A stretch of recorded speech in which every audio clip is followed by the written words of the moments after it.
Bonjour à tous, bonjour Laurence. Bonjour Julien. Merci beaucoup de nous rejoindre pour ce nouvel épisode. Aujourd'hui, on a choisi un thème qui est la place de la monnaie, l'argent dans nos sociétés.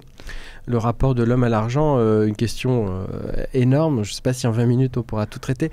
Mais je te propose, Laurence, de commencer par ta perspective historique de ces différentes évolutions de la place de l'argent dans nos sociétés. Oui, tu as raison, parce que l'homme d'abord et l'argent pour arriver à l'homme et les moyens de paiement.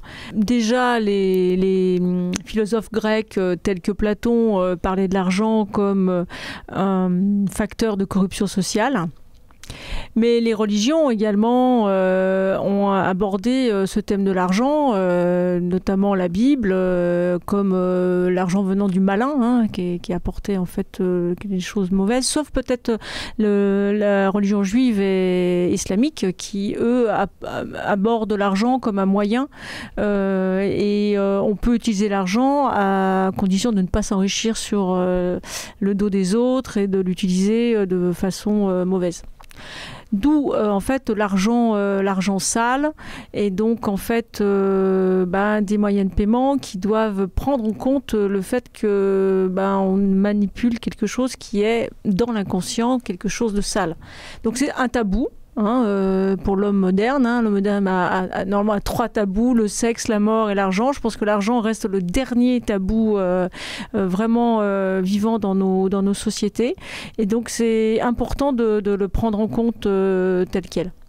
Il y a l'argent et il y a le moyen de paiement. On voit même près de nous, entre l'Allemagne et la Suède, pour prendre deux exemples assez proches, qui ont des perceptions du moyen de paiement, par exemple le cash d'un côté ou le virement instantané de l'autre. Donc le cash qui est beaucoup plus présent en Allemagne et le virement instantané très présent via le mobile en Suède. Et ça peut s'expliquer par de la culture, parce qu'effectivement, on se souvient peut-être, mais les Allemands sont restés très marqués par cette hyperinflation vécue dans les années 1919-1923, entre les deux. Avec 1 mark en 1919, on s'achetait une baguette. En novembre 1923, il fallait 200 milliards de marks, 200 milliards, vous entendez bien, avec des brouettes pour s'acheter la même baguette. Donc, et d'ailleurs, j'en étais revenu au troc à l'époque. Absolument. On ne pouvait plus faire confiance. Le mot confiance est au cœur de la monnaie. On ne pouvait plus faire confiance dans sa monnaie centrale. Donc depuis, on essaie de l'avoir au moins sous forme liquide dans les mains quand on est allemand et de le dépenser presque au plus vite. Alors ça peut avoir dans cette société de consommation un effet pervers qui est de pousser à la consommation. Donc c'est extrêmement intéressant de voir qu'à l'inverse, en Suède, on a une société qui a très vite basculé vers la fluidité, la commodité technologique. Ils ont été inventeurs de Spotify, par exemple, pour la musique. Donc le flux, ils aiment ça, le flux numérique. Et ils font la même chose avec leur mobile. Ils sont quasiment tous passés sur le paiement mobile instantané dans tout leur jeu de vie, terrain de jeu de vie. Donc c'est intéressant de voir qu'à proximité de nous, on a ces différences culturelles du rapport aux moyens de paiement. Un autre rapport de l'homme à l'argent, c'est la liberté. Je reviens donc toujours au moment de la création de la monnaie. Avant la monnaie, il y avait toujours ce rapport maître-esclave ou serviteur. Donc tu étais soit d'un côté, soit de l'autre.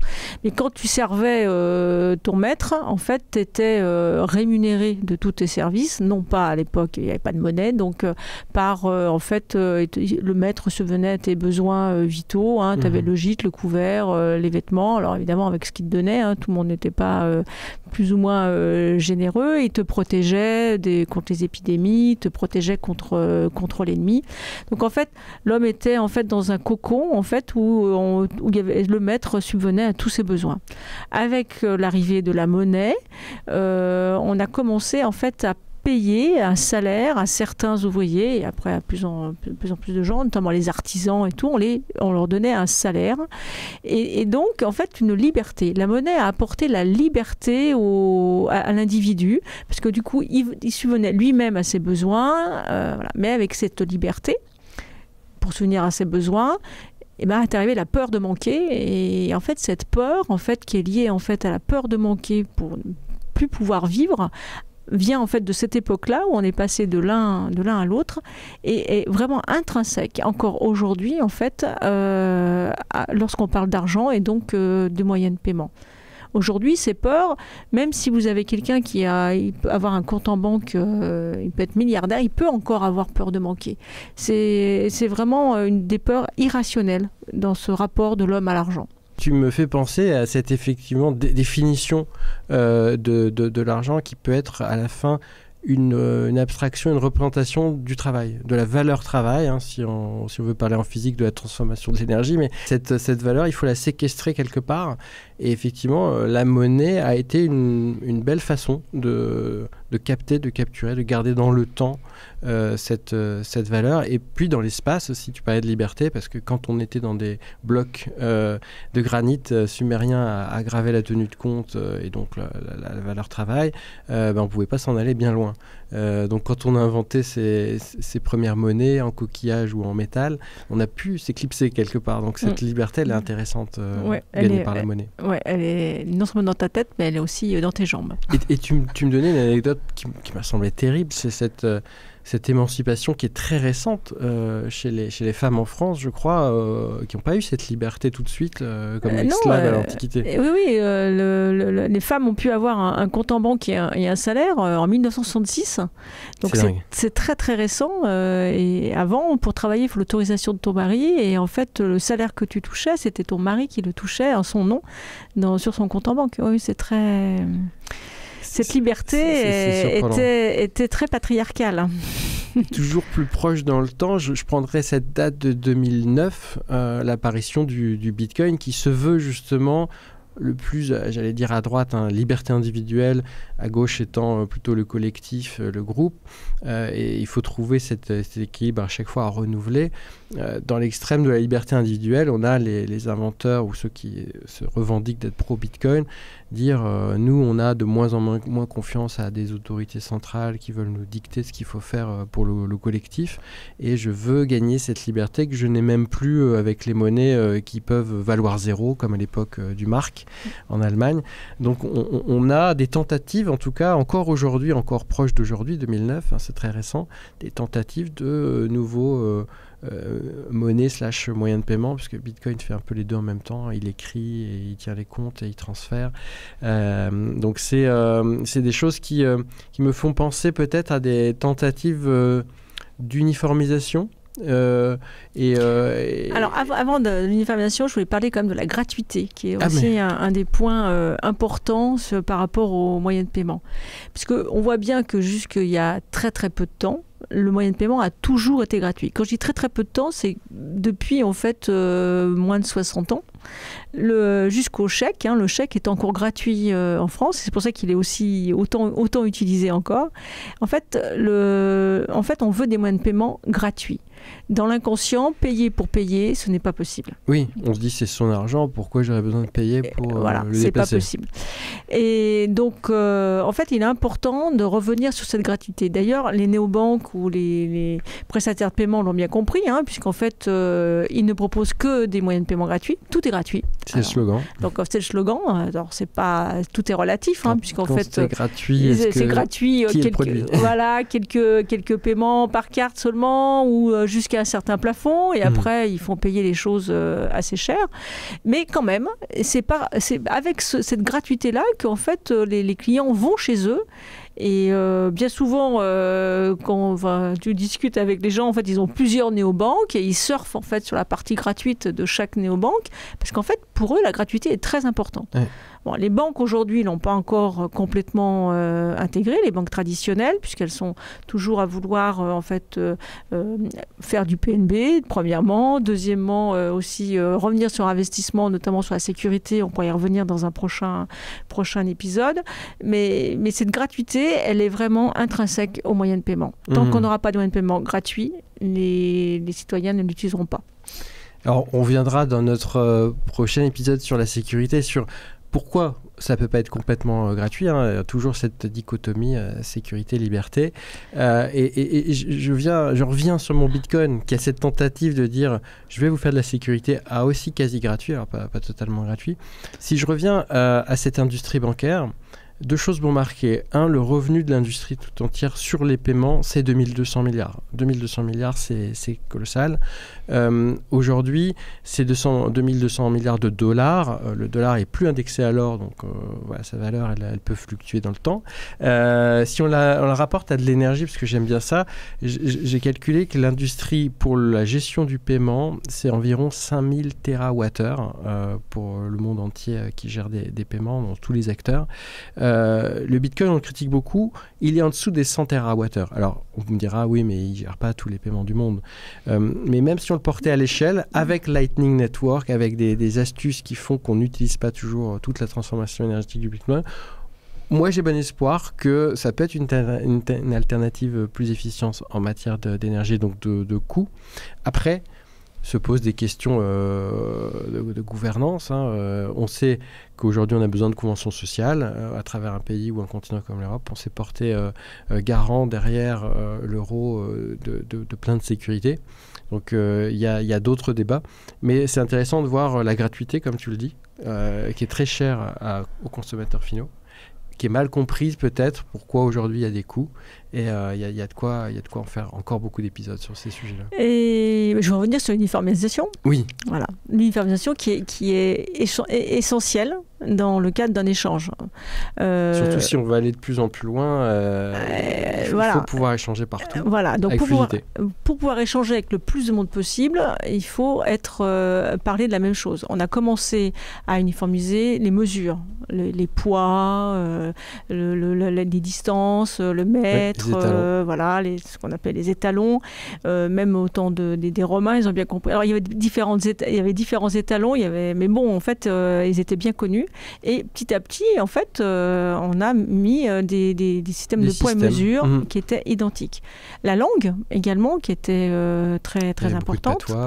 Donc il y avait plein de patois locaux. On est revenu quand même à des langues, je dirais, nationales, à peu près partout.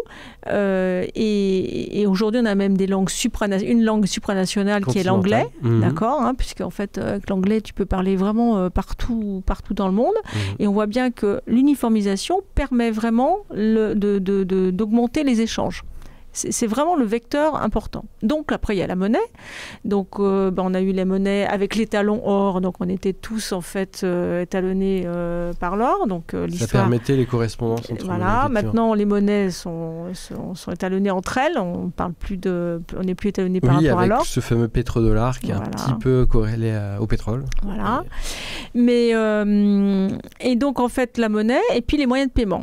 Donc les moyens de paiement, on a des moyens de paiement qui sont très uniformisés dans le monde, avec la monétique, avec Visa, Mastercard, on peut payer avec sa carte partout dans le monde. Avec des réseaux comme Swift, on peut faire des virements dans toutes les banques du monde. Donc on voit bien que cette uniformisation est importante. Au niveau de l'Europe, eh bien en fait, on a créé une monnaie unique, voilà, qui a été l'euro, et donc ça a permis déjà d'améliorer beaucoup les échanges.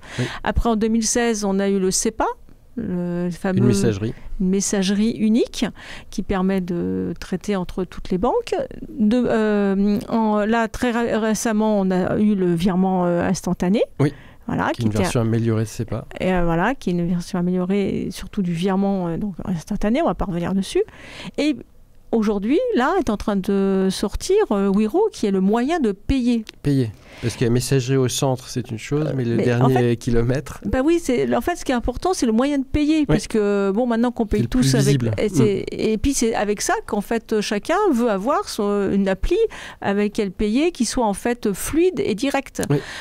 Plus personne n'a envie d'aller dans sa banque pour aller faire un virement ou quelque chose d'autre. C'est trop compliqué.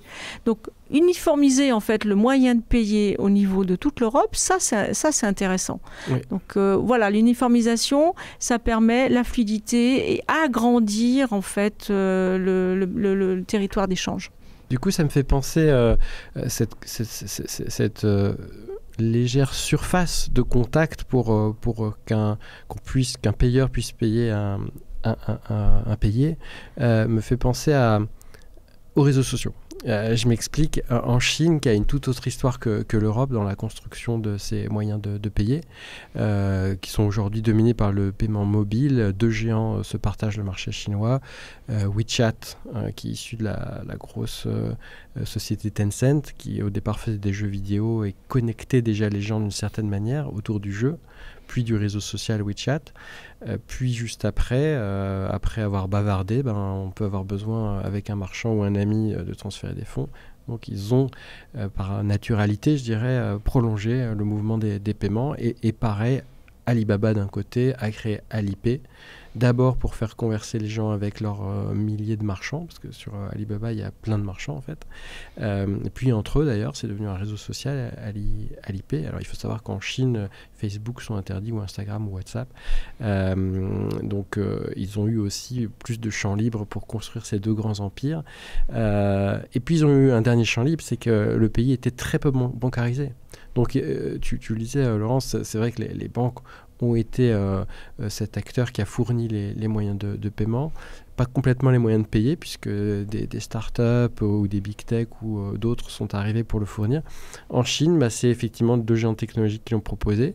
Ils ont proposé plein de choses, puisqu'on les appelle les super apps. Donc le paiement, c'est aussi un moyen de se rattacher à des services, des produits et des grandes galaxies de choses intéressantes. Et ça a été imité aussi sur le continent africain. Alors, là encore, imiter, c'est pas le bon mot, puisqu'il y a eu des histoires différentes, mais l'Afrique était aussi très peu bancarisée, a sauté des générations technologiques, puisque le mobile a été un moyen, à travers un peu des messageries presque SMS, de s'échanger aussi des flux d'argent.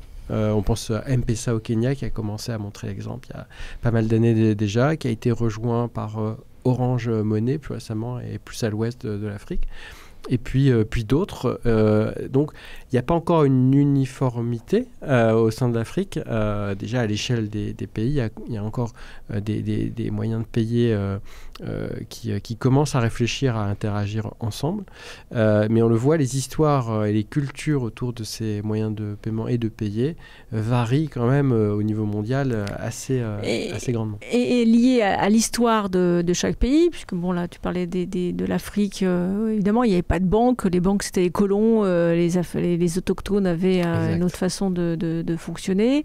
Tout à l'heure, tu citais les Allemands, les Suédois. Oui. En France, on a une culture en fait du chèque parce que gratuit, et une culture également de la carte, puisque absolument. On est inventeur de la carte, et donc on a vraiment agi vraiment autour de cette industrie de façon très bonne, puisqu'on a confiance. Voilà, on a un système CB qui est très très bon, donc on s'appuie dessus, et donc du coup on en a oublié de développer en fait d'autres systèmes électroniques, parce qu'on est complètement omnibulé par CB et notre monétique, et on n'a pas développé le reste, parce voilà. Et en fait, alors que les autres pays sont allés sur... par exemple, l'Inde est passé quasiment directement au virement. Il a pas eu ce développement de la carte bancaire qu'on a connu. Effectivement, il a sauté une génération. Donc si on pense à ces sauts générationnels, on se dit c'est vrai que l'Europe va rapidement adopter ce qu'ont déjà fait les Chinois, les Indiens et même certains pays d'Amérique latine, pour finalement oublier la carte. La carte bancaire à terme, on ne lui donne pas un avenir totalement pérenne. Oui, il y a une interrogation. Enfin, la carte, je ne sais pas, la monétique restera certainement. On voit aussi dans les pays européens que la Belgique et l'Espagne, par exemple, pour prendre qui n'ont pas un système monétique aussi fort que le nôtre, et qui ont peu de banques, se sont vite mis ensemble en fait pour créer des systèmes, des moyens de payer qui sont communs et qui sont uniques dans le pays. Laurence, c'est passionnant. Et puisque tu parlais de diverses initiatives en Europe, est-ce qu'on peut peut-être revenir sur une toute dernière qui est les CBDC, les monnaies numériques de banque centrale. La Banque centrale européenne et d'autres banques centrales dans le monde travaillent à ces projets-là. Quelle est un petit peu ta perception de ces initiatives ? Ma perception, c'est que moi, je pense que la Banque centrale veut encore créer quelque chose d'uniforme. Ce que je regrette, c'est qu'elle soit obligée de créer quelque chose à part, à côté, qui va être parallèle. Et donc, du coup, on n'est plus dans l'uniformisation. Donc, ça, pour moi, ça va à l'encontre de tout ce qu'on vient d'expliquer. Mais donc, ils veulent créer quelque chose. Alors, avec une monnaie qui se dit commune parce qu'on est sur un stablecoin, 1 euro égale 1 euro numérique, qui va être certainement échangé avec un système de blockchain. Donc là, pour le coup, on change carrément de système de message et de système de transfert financier. Donc ça, c'est vraiment quelque chose d'innovant. Mais pour autant, avec un moyen de payer qui va être unique pour tous les Européens. Donc on sent vraiment la question de l'uniformisation, mais pourquoi aller vers ce genre de choses alors qu'en fait on avait tout ce qu'il fallait avec le SEPA, l'Instant Payment, Wero, et plutôt insister sur ça pour en fait que les clients, les citoyens utilisent quelque chose qu'ils connaissent déjà, plutôt que d'apporter quelque chose de nouveau et qui sera je suis pas sûre qu'elle soit vraiment adaptée en fait aux besoins réels du citoyen européen. Faut pas oublier que, on l'a déjà dit dans les épisodes précédents, chaque évolution vient d'un besoin en fait nécessaire. Alors, l'instantanéité est un besoin aujourd'hui. L'euro numérique, je suis pas sûre que ce soit quelque chose dont on ait vraiment besoin aujourd'hui. On partage. C'est vrai que rien n'est complètement fixé dans ce projet et même le choix de la blockchain est encore discuté. Et dans les remarques qu'on peut ajouter, c'est aussi l'extrême sécurité qui peut nuire quelque part un peu trop à la liberté individuelle. Évidemment, on est tous les deux partisans de la sécurité du système, éviter le blanchiment, la fraude, le financement du terrorisme, ça on est tous pour évidemment, mais la liberté individuelle elle peut être un peu entravée si jamais un nouvel acteur très central comme la BCE avait accès à tout petit achat, tout petit échange en supprimant à terme le cash et tracer du coup tous nos concitoyens dans leurs moindres mouvements. Donc c'est vrai que ça ouvre encore beaucoup de portes dans le débat éthique autour de l'argent et la culture et l'homme, d'où cet épisode qui va se conclure là-dessus. J'espère qu'on aura captivé nos téléspectateurs. En tout cas, c'était un plaisir d'être avec toi encore, Laurence. Merci, Julien. Merci à tous de nous avoir écoutés jusqu'ici. Et puis, j'espère que vous écouterez nos prochains épisodes. À très bientôt. Au revoir.